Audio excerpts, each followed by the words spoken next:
말씀을 같이 봉독하도록 하겠습니다. 오늘 주시는 말씀은 로마서 10장 1절부터 13절까지 말씀입니다. 로마서 10장 1절부터 13절까지 말씀. 저와 여러분 한 절씩 같이 교독하겠습니다. 형제들아, 내 마음에 원하는 바와 하나님께 구하는 바는 이스라엘을 위함이니 곧 그들로 구원을 받게 함이라. 내가 증언하노니 그들이 하나님께 열심히 있으나 올바른 지식을 따른 것이 아니니라. 하나님의 의를 모르고 자기 의를 세우려고 힘써 하나님의 의에 복종하지 아니하였느니라. 그리스도는 모든 믿는 자에게 의를 이루기 위하여 율법의 마침이 되시니라. 모세가 기록하되 율법으로 말미암는 의는 의를 행하는 사람은 그 의로 살리라 하였거니와 믿음으로 말미암는 의는 이같이 말하되 내 마음에 누가 하늘에 올라가겠느냐 하지 말라 하니 올라가겠느냐 함은 그리스도를 모셔 내리려는 것이요 혹은 누가 무저갱에 내려가겠느냐 하지 말라 하니 내려가겠느냐 함은 그리스도를 죽은 자 가운데서 모셔 올리려는 것이라. 그러면 무엇을 말하느냐? 말씀이 내게 가까워 내 입에 있으며 내 마음에 있다 하였으니 곧 우리가 전파하는 믿음의 말씀이라. 내가 만일 내 입으로 예수를 주로 시인하며 또 하나님께서 그를 죽은 자 가운데서 살리신 것을 내 마음에 믿으면 구원을 받으리라. 사람이 마음으로 믿어 의에 이르고 입으로 시인하여 구원에 이르리니라. 성경에 이르되 누구든지 그를 믿는 자는 부끄러움을 당하지 아니하리라 하니 유대인이나 헬라인이나 차별이 없음이라. 한 분이신 주께서 모든 사람의 주가 되사 그를 부르는 모든 사람에게 부요하시도다. 함께 읽겠습니다. 누구든지 주의 이름을 부르는 자는 구원을 받으리라. 아멘. 사랑해 주님 감사합니다. 주님의 엄위하신 말씀 앞에 섭니다. 말씀하여 주옵소서. 감사드리며 예수 그리스도 이름으로 기도드리옵나이다. 아멘.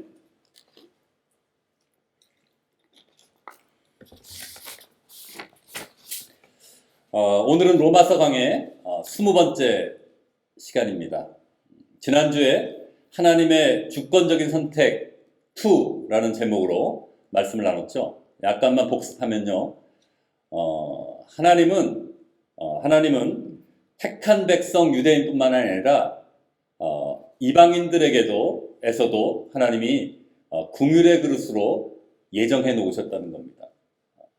그러니까 택한 이스라엘 백성만 구원받는 것이 아니라 이방인들 중에도 하나님께서 구원받기로 예정하신 자를 남겨두셨다는 거죠. 우리도 이방인으로서 그 하나님의 택함을 받고 긍휼의 그릇이 된 사람들이죠. 그렇죠? 그러면서 이제 바울은 호세아서와 이사야서를 인용하면서 유대인들의 실패와 또 이방인들의 선택에 대해서 얘기를 합니다. 그래서 호세아서를 인용하면서 뭘 얘기하죠? 이방인들 중에서도 택해서 구원하신다라고 호세아서를 인용해서 말을 하죠. 그리고 이사야서를 인용해서 어떻게 해요? 택한 백성 이스라엘 중에도 하나님이 남은 자를 택하셔서 구원하신다 그랬죠. 그러니까 이 남은 자들을 통해 하나님이 택하신 남은 자들을 통해 하나님의 나라를 이어가신다는 거예요. 그죠? 그렇게 하나님이 이어가시는 겁니다. 사랑하는 여러분, 저와 여러분도 하나님의 남은 자가 되기를 원합니다. 그냥 형식적으로 교회만 왔다 갔다 하는 사람이 아니라 하나님의 남은 자가 되기를 원해요. 그 하나님의 남은 자는 뭐 대형교회가 되는 것도 아니고요. 그래야 되는 것도 아니고 유명해져야 되는 것도 아니에요. 하나님이 알아주시면 되는 거예요. 정말 하나님이 알아주시면 되는 거예요. 그 하나님이 알아주시는 남은 자가 되기를 소원합니다. 9장에서 여러분 9장 전체가 하나님의 주권적인 선택에 대해서 얘기한다 그랬죠. 그죠? 근데 9장 30절 마지막에 와서 30절에서 33절은 우리의 책임, 인간의 책임에 대해서 얘기한다 그랬어요. 그죠? 이 10장은 그 뒤에 부분과 이어서 우리 인간의 책임과 의무에 대해서 얘기를 하고 있어요. 그러니까 하나님의 주권적인 선택이 있지만 동시에 우리 인간의 책임도 있다는 거예요. 성경은 하나님의 선택과 인간의 책임, 이 두 가지를 다 얘기하고 있는 거예요. 우리는 하나님의 주권적인 선택으로 은혜로 값없이 의롭다함을 받고 구원을 받았어요. 그죠? 근데 우리의 입장에서는 하나님이 초청하셨을 때 믿음으로 반응해야 될 책임이 있는 거죠. 그렇게 믿음으로 반응했을 때 우리는 구원을 받게 돼요. 그리고 구원받은 후에는 우리가 하나님의 말씀대로 순종하면서 살아야 될 책임과 의무가 있고요. 또 하나님의 복음을 전파할 그런 책임과 의무가 우리에게 주어진 거죠. 우리 생명의 길 교회가 땅끝까지 이르러 주님의 복음을 전하는 그 주님의 사명을 감당하는 교회 되기를 축원합니다. 오늘 본문 말씀을 살펴보도록 하겠습니다. 먼저 1절부터 4절 말씀을 다시 한번 한 목소리로 같이 읽도록 하겠습니다. 시작. 형제들아, 내 마음에 원하는 바와 하나님께 구하는 바는 이스라엘을 위함이니 곧 그들로 구원을 받게 함이라. 내가 증언하노니 그들이 하나님께 열심히 있으나 올바른 지식을 따른 것이 아니니라. 하나님의 의를 모르고 자기 의를 세우려고 힘써 하나님의 의에 복종하지 아니하였느니라. 그리스도는 모든 믿는 자에게 의를 이루기 위하여 율법의 마침이 되느니라. 바울은 다시 한번 동족 이스라엘을 위해서 간절히 기도합니다. 여러분, 그 9장을 시작하면서 뭐라 그래요? 바울이 내 마음에 큰 근심과 계속되는 이 아픔이 있다 그러죠. 그죠? 고통이 있다 그래요. 그치지 않는 고통이 있다고 얘기를 해요. 자기 동족, 자기도 유대인인데 하나님의 택함 받은 백성 이스라엘이 구원받지 못하고 있는 그 모습을 보면서 너무너무 안타까워하는 거죠. 이제 10장을 시작하면서도 바울은 이 동족 이스라엘을 위해서 간절히 기도함으로 시작을 합니다. 그 구원을 위해서 9장에서 말했던 것처럼 정말 유대인들이 구원받을 수 있다면 내가 저주를 받아서 그리스도에게서 끊어질지라도 좋다. 그렇게 간절한 마음으로 구원을 원했는데 10장을 시작하면서도 여전히 간절하게 기도하는 거예요. 이 바울의 기도는 절대 형식적인 게 아니죠. 전심을 다해 기도하는 거예요. 사랑하는 여러분, 우리가 기도할 때 그냥 형식적으로 기도할 시간이니까 기도해야 되니까 기도하는 것이 아니라 정말 마음을 담아서 전심으로 기도할 수 있기를 원합니다. 그 기도에 하나님은 반드시 응답하세요. 바울은 그러면서 이 유대인들에 대해서 안타까운 마음을 표현하는데 뭐라고 표현을 해요? 유대인들의 문제는 하나님에 대한 열심은 있다는 거예요. 너무너무 열심이죠. 그죠? 그렇게 열심은 있는데 올바른 지식을 따른 것이 아니라는 거예요. 그러니까 하나님을 정말 전심으로 따르는 그 열심이 있는데 올바른 지식이 아니라는 거예요. 그런 안타까운 마음을 얘기하는 거죠. 하나님의 의를 모르고 자기 의를 세우려고 노력을 했다는 거예요. 하나님을 향해서 열심히 섬기는데 결국 자기 의가 되어버렸다는 거예요. 그러니까 하나님을 열심히 섬긴다고 섬겼는데 결국은 하나님의 의에 순종하지 않고 복종하지 않은 거예요. 자기 의로, 자기 잘난 맛에, 자기가 옳다고 생각하고 자기 판단과 자기 경험과 자기의 분석과 자기 해석을 가지고 나름대로 하나님의 의에 도달하려고 몸부림을 쳤던 거죠. 사랑하는 여러분, 올바른 지식이 없는 열정, 진리가 없는 열정은 우리를 잘못된 곳으로 인도해요.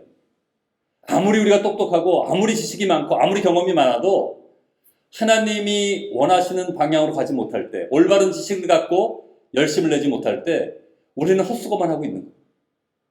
엉뚱한 데 가 있는 거죠. 이단의 경우가 그래요. 성경에 대한 잘못된 지식을 가르치죠.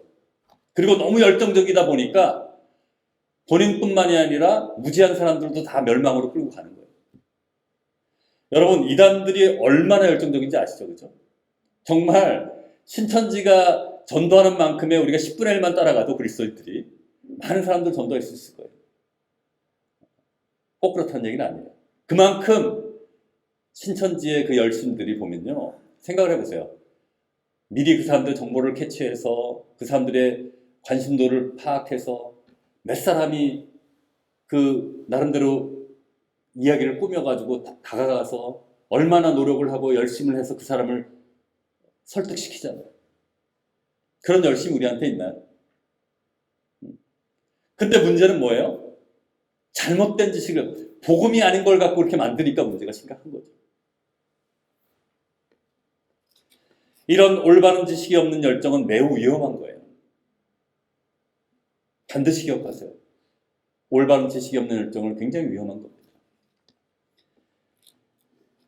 그리스도가 모든 믿는 자에게 의를 이루기 위해서 십자가에 돌아가심으로 율법의 마침이 되셨는데 이스라엘은 그 사실을 받아들이지 않고 그 자신의 의를 통해서 율법을 지키는 것을 통해서 그 의에 도달하려고 몸부림을 치고 있는 거예요. 그러니까 결국 그들은 그 의를 이루지 못하죠. 그죠? 잘못된 데서 지금 헤매고 있으니까. 아무리 열심히 노력해도 의에 도달하지 못하는 거예요. 그 결과가 사도 바울에게 너무 안타깝고 마음이 아팠던 거죠. 하나님의 율법을 주셨고 말씀을 주셨고 택한 백성인 이스라엘이, 자기 동족 이스라엘이 하나님의 말씀을 맡은 자인데도 불구하고 엉뚱한 데서 열심을 내다 보니까 하나님을 만나지 못하고 있는 거예요. 그러니까 결국 예수님의 십자가의 은혜를 받아들이지 않고 예수님을 구세주로 믿지 않으니까 결국 구원받지 못하는 그런 안타까운 상황이 있는 거죠. 요한복음은 이 모습을 이렇게 표현합니다. 요한복음 1장 10절에서 12절까지 말씀 같이 한번 우리가 한 목소리로 읽기를 원하는데요. 요한복음 1장 10절에서 12절 말씀 시작. 그가 세상에 계셨으며 세상은 그로 말미암아 지은 바 되었으되 세상이 그를 알지 못하였고 자기 땅에 오매 자기 백성이 영접하지 아니하였으나 영접하는 자 곧 그 이름을 믿는 자들에게는 하나님의 자녀가 되는 권세를 주셨으니. 택한 백성 이스라엘이 유대인으로 오신 메시아 예수 그리스도를 알아보지 못한 거예요. 그죠? 그리고 영접하지 않았어요. 그래서 구원을 받지 못하는 그런 안타까운 상황에 빠진 거죠. 사랑하는 여러분, 우리는 어떻습니까? 예수님 잘 알고 계십니까? 예수님과 동행하고 계십니까? 구원받았으니까 뭐 당연히 예수님을 알죠. 당연히 예수 따르러 가려고 몸부림치죠. 그런데 정말 여러분이 예수님만으로 충분한 삶을 살고 계십니까? 예수님이면 난 충분하다. 더 이상 다른 건 필요 없다. 예수님은 있으면 난 만족한다. 그런 삶을 살고 계시는 거예요. 만약 그렇지 않다면 우리도 역시 예수님을 모르는 대로 살아가고 있는 걸 수 있다는 거예요. 머리로만 알죠. 지식적으로 알죠. 실제 삶에서는 예수님이 아무 상관이 없는데요. 의미가 없죠. 정기적으로 예배하면 뭐해요? 종교활동을 하면 뭐해요? 기도하면 뭐해요? 말씀 보면 뭐해요? 예수님이 내 삶 가운데 없는데. 내 안에 계신 예수님을 인식하지 못하고 예수님 따로 내 삶 따로 산다면 우리는 여전히 예수님이 아닌 세상 속에 사는 거예요. 세상을 추구하면서 사는 거예요. 그냥 종교적인 형식만 빌리고 무늬만 그리스도인으로 사는 거예요. 사랑하는 여러분, 예수님이 우리의 모든 것이 되길 원합니다. 지금 직장을 찾고 계십니까? 지금 공부를 준비하고 계십니까? 지금 더 나은 집과 더 나은 차를, 더 안정된 삶을 향해서 달려가고 계십니까? 예수님이 없다면 그 삶은 의미가 없는 거예요. 예전에 WWJD라는 무브먼트가 있었어요. 여러분들 혹시 기억하는 분 있을지 모르겠어요. What would Jesus do? 라는 그 약자인데요. WWJD, What would Jesus do? 예수님이면 어떻게 하셨을까? 라는 것을 1800년대에 한 신실한 기독교 교인이 책을 쓰는 데서 그 단어가, 그 문장이 나오기 시작하면서 1990년대에 그 미시간에서 그 청소년 10대들 사역을 하는 이름이 제니 팅클랜버그라는 그 리더가 이걸 다시 가져오면서 10대들에게 이렇게 플라스틱으로 된 뭐 팔찌 같은 걸 만들어서 WWJD 이런 걸 끼게 하면서 그 정말 매일매일의 삶에서 하나님이 이 상황에서는 예수님이라면 어떻게 하셨을까라는 질문을 하면서 살아가는 무브먼트, 그거를 한국에도 들어왔댔어. 매일매일 예수님 뜻을 분간하며 살자는 거죠. 예수님 따로 삶 따로인 삶이 아니라 실제적인 우리의 삶의 매일매일의 선택 가운데 예수님이라면 어떤 걸 선택하셨을까? 예수님이라는 이 상황에서 어떻게 행하셨을까? 이렇게 억울한 상황 속에서 예수님은 어떻게 반응하셨을까? 내가 먼저 버럭 화를 내기 전에 한번 생각해 보자는 거죠. 그러니까 신앙 따로 삶 따로가 아니라 신앙과 삶이 일치되는, 믿음과 삶이 일치되는 삶을 살자는 거예요. 여러분, 우리 그리스도인들이 세상 사람으로부터 많이 비난받는 게 뭐예요? 언행일치가 안 되는 거죠. 하나님은 사랑이시다, 사랑해라, 서로 사랑하자, 사랑합니다, 축복합니다 그러는데 마음속에서는 시기하고 질투하고 미워하고 있다는 거예요. 그러니까 세상 사람들이 저런 가식과 허위에 가득 찬 사람들, 히포크릿 이렇게 얘기하는 거죠, 그리스도인들. 사랑하는 여러분, 우리가 정말 우리의 믿음과 삶이 일치되기를 원합니다. 또 한 가지 여러분, 이 구절에서 우리가 알아야 될 것은 우리가 이 땅을 살아가면서 성실하게 열심하게 살아가죠. 여러분들 얼마나 성실하게 살아가세요? 이 팬데믹 상황에서 비즈니스가 안 되는데 정말 성실하게 나가서 열심히 그래도 섬기고 일하면서 살아가잖아요. 그런데 중요한 것은, 열심보다 더 중요한 것은 방향이라는 거예요. 우리가 어디를 향해서 열심히 달려가냐는 거예요. 정말 세상의 성공과 세상의 썩어질 것들을 추구하면서 달려가느냐, 아니면 정말 하나님의 영광을 위해서 달려가느냐, 그 방향이 우선 제대로 설정이 돼야 된다는 거죠. 방향이 틀리면 결국은 아무리 열심히 달려가도 엉뚱한 것이 다 있는 거예요. 그죠? 그런 표현을 많이 하잖아요. 인생을 사닥다리에 표현하면서 그 사닥다리가 엉뚱한 데 이렇게 놓여져 있으면 열심히 힘들어 올라갔는데 보니까 엉뚱한 데 와 있는 거예요. 비행기가 항로가 처음에 조금만 벗어나도 그거를 다시 바로잡지 않으면 어디에 가 있어요? 아주 엉뚱한 곳에 가 있는 거예요. 사랑하는 여러분, 우리가 정확한 방향을 설정할 수 있기를 원합니다. 그 정확한 방향은 예수 그리스도예요. 복음의 능력이에요. 예수 그리스도의 십자가예요. 우리가 그걸 놓치면 안 돼요. 우리가 교회에서 성경 공부도 하고 훈련도 하고 기도도 하고 예배도 드리고 교제도 하고 섬기기도 하고 사역도 하고 많은 것들을 하지만 그 중심의 예수 그리스도를 시선을 놓치면 아무것도 아니라는 거예요. 예수님이 그 십자가에서 우리 죄를 대신해 돌아가심으로 그 율법의 요구를 충족시키고 율법의 마침이 되셨다는 거예요. 오늘 기도 제목이 율법의 마침이 되신 예수님에 대해서 얘기를 하고 있는데요. 그래서 예수님을 믿는 자마다 의롭다함을 받고 구원을 받게 되는 거예요. 이 본질적인 하나의 진리를 정말 지식으로 끝나는 게 아니라 가슴 깊이 깨닫게 되고 경험하게 될 때 우리의 삶은 달라지는 거예요. 거기서부터 시작이 돼야 되는 거예요. 예수님 영접하고 믿는 것은 그냥 스타팅 포인트, 그냥 들어가는 티켓, 그건 이제 내고 들어왔으니까 이제 영화를 제대로 봐야지, 이게 아니라 거기에 모든 해답이 있는 거예요. 거기로 여러분 다시 돌아가셔야 돼요. 제가 내년 2021년도 생명의 길 교회 표어를 지금 기도하면서 묻고 있는데 가장 지금 마음에 와닿는 것이 정말 구원의 기쁨을 회복하는 것에 대한 마음이 있어요. 다른 모든 것 하길 전에 그걸부터 회복해야 되는 것 같아요. 여기 지금 보면 오직 성령으로 표가 있는데 내년에 지금 이제 표를 이제 바꿀 텐데 거의 마음에 굳어졌어요. 저한테. 여러 가지를 생각했는데 여러분, 우리가 정말 그 십자가의 은혜를 깊이 경험하고 깨달아야 돼요. 얼마나 큰 축복을 받았는지 우리가 알아야 된다는 거죠. 이스라엘은 열심히 율법을 지키고 율법을 통해 의를 이루려고 갔죠. 잘못된 방향으로 갔죠.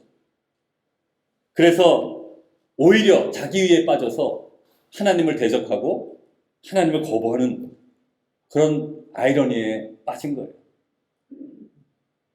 자기네들 딴에는 똑똑하다고 생각하죠. 말씀도 가지고 있고 이걸 해석할 수도 있고 분석도 할 수 있고, 그래서 나는 내 스스로 이것들을 지킬 수 있다고 달려가는 거예요. 엉뚱한 방향으로 열심히 시간 낭비하고 노력 낭비하고 돈 낭비하고 있는 거죠. 여러분, 삶의 방향은 잘 설정되어 있습니까? 여러분의 삶의 방향이, 삶의 목적이 하나님께로 향하고 있느냐는 거예요. 매일매일 하나님을 향해 나아가고 있느냐는 거예요. 여러분의 삶이 매일매일 주께 더 가까이 나가는 그런 은혜가 있기를 축원합니다.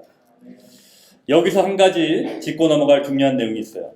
그것은 4절에서 예수님이 율법의 마침이 되셨다는 것이 의미하지 않는 것이에요. 그건 뭐냐면, 무슨 말인가 하면, 예수님이 율법의 마침이 됐다 그러면 마치 우리가 느낄 때 뉘앙스가 어때요? 율법 이제 끝났다. 율법은 지킬 필요가 없다. 율법은 더 이상 필요가 없다라고 우리가 해석하기 쉬운 거죠. 근데 그게 아니라는 거예요. 물론 제사법, 그죠? 예수님 당시에도 있었던 양을 잡아서 대사장이 피를 뿌리고 이러는, 이건 이제 예루살렘 성전이 무너지고 예루살렘이 멸망하는 가운데 더 이상 그 제사법은 우리가 지킬 필요가 없는 거죠. 지금 우리가 와서 만약에 여기서 양을 매주마다 이렇게 목을 따서 피를 뿌리고 이렇게 해서 예배를 드려야 된다면 얼마나 힘들까요, 여러분? 그건 우리는 하지 않아도 돼요. 또 음식법 같은 거, 부정한 음식이라는 것도 우리 건강을 위해서는 우리가 지키면 좋지만 그걸 안 지킨다고 우리가 율법을 어기는 건 아니에요. 하지만 그런 법들을 제외한 대부분의 도덕법이라든 모든 것들을 우리가 반드시 지켜야 되는 거예요. 율법이 끝난 게 아니라는 거죠. 마태복음에서 예수님은 율법을 폐하러 오신 것이 아니고 더 완전하게 하려고 오셨다고 분명히 말씀해요. 그죠? 그러니까 예수님은 어떤 율법을 더 완전하게, 더 엄격하게 하셨어요. 얘가 뭐예요?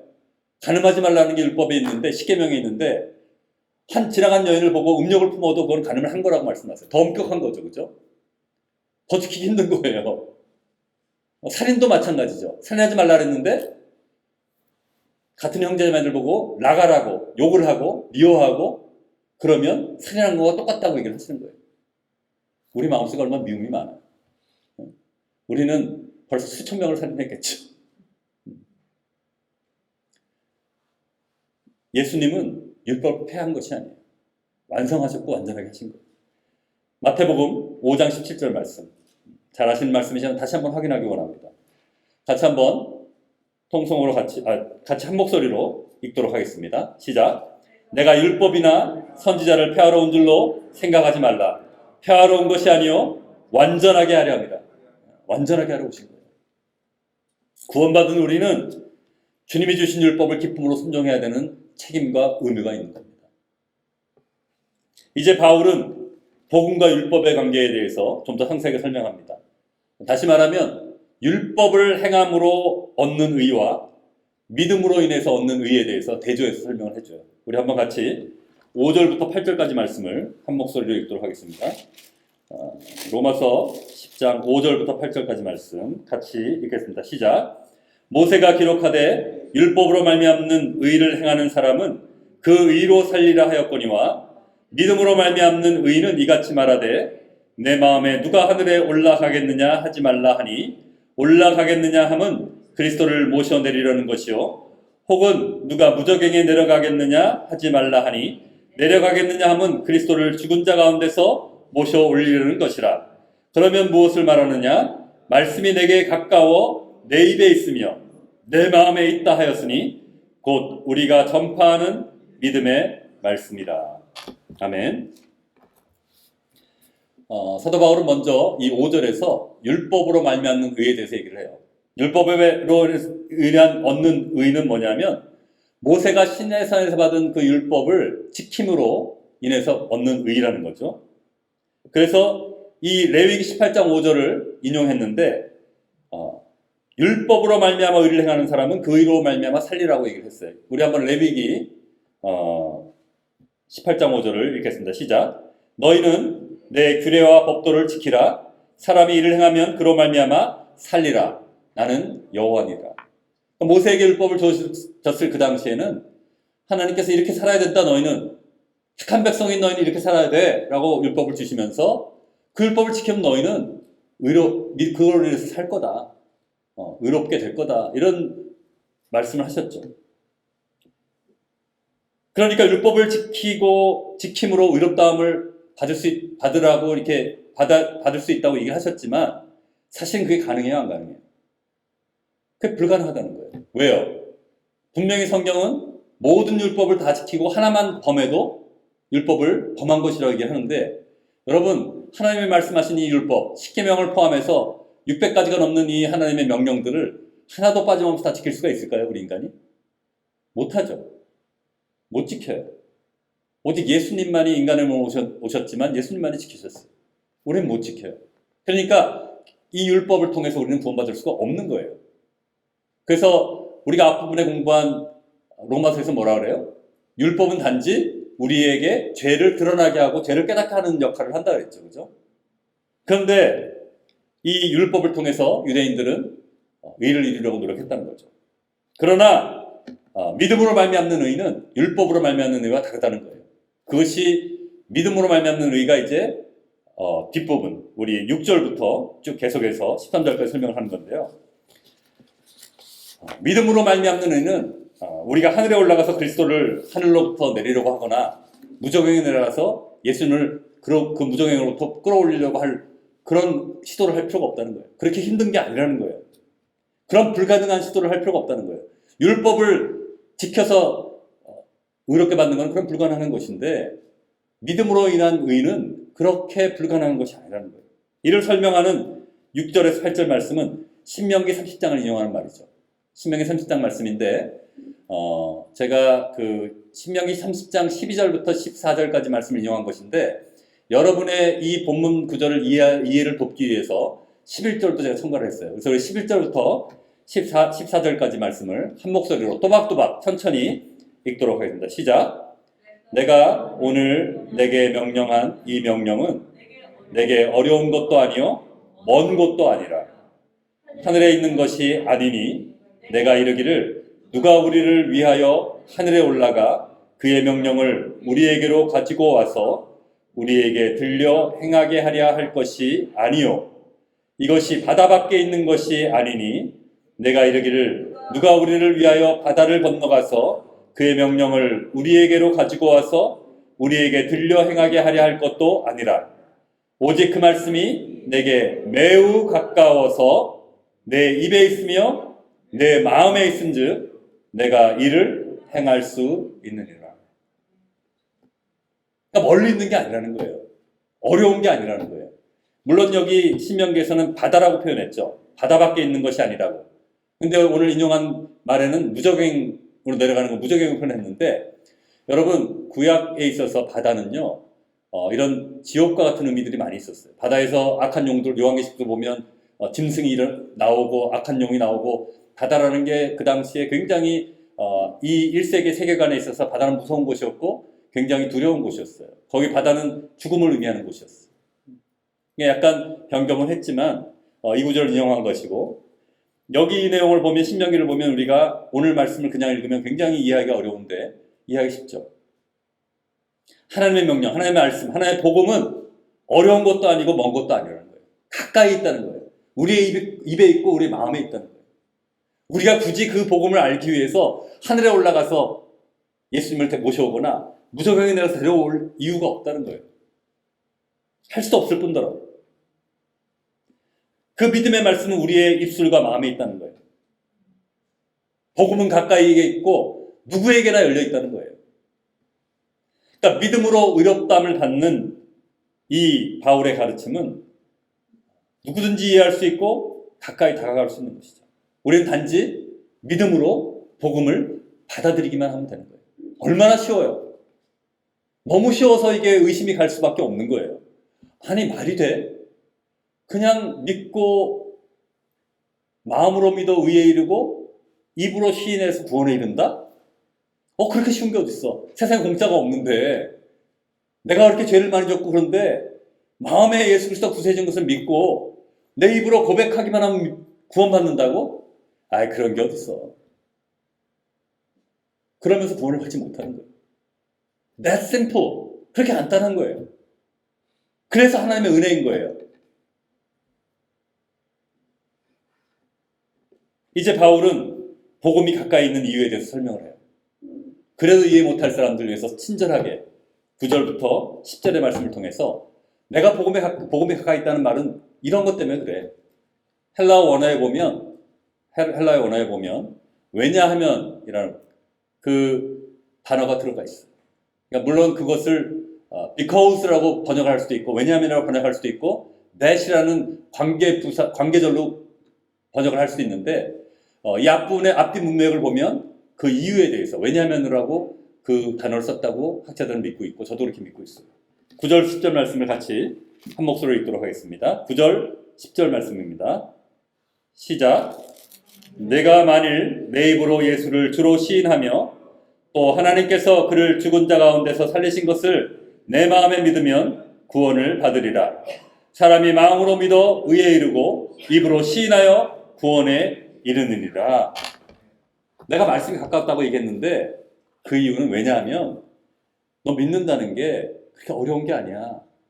그렇게 막 학문적으로 연구를 하고 분석을 하고 정말 불가능한 그 하늘까지 올라가서 그것을 끌어내리고 예수님을 끌어내리고 저 무정행까지 가서 예수님을 끌어 올려서 아는 것이 아니라는 거예요. 바로 내 입에 있고 내 마음에 있다는 거예요. 이렇게 가까이 있다는 거예요. 그러니까 마음으로 믿어 의에 이르고 입으로 시인하여서 구원에 이른다는 거예요. 그렇게 가까이 있다는 거죠. 그것이 믿음으로 말미암는 의라는 거예요. 그럼에도 불구하고 유대인들은 그것을 받아들이지 않고 그냥 힘들게 고생하면서 그 예수님이 하나님이 직접 명령하신 거는 10계명을 포함해서 다 우리가 성경에서 이렇게 끄집어내봐도 600한 13가지 정도밖에 안 되는데 그거에다 덧붙여서 몇천 몇만 가지를 만들어서 그걸 지키느라고 끙끙거리고 있었다는 거죠. 근데 결국은 의에 도달하지도 못한 거예요. 엉뚱한 방향으로 올바른 지식이 없는 열심만 있었던 거예요. 이제 바울은 이 믿음으로 말미암아 주어지는 의는 누구에게나 주어질 수 있는 것이라고 말씀을 하면서 11절부터 13절까지 말씀을 하고 있습니다. 같이 한번 우리 11절에 13절까지 말씀 한 목소리로 같이 읽도록 하겠습니다. 시작. 성경에 이르되 누구든지 그를 믿는 자는 부끄러움을 당하지 아니하리라 하니 유대인이나 헬라인이나 차별이 없음이라.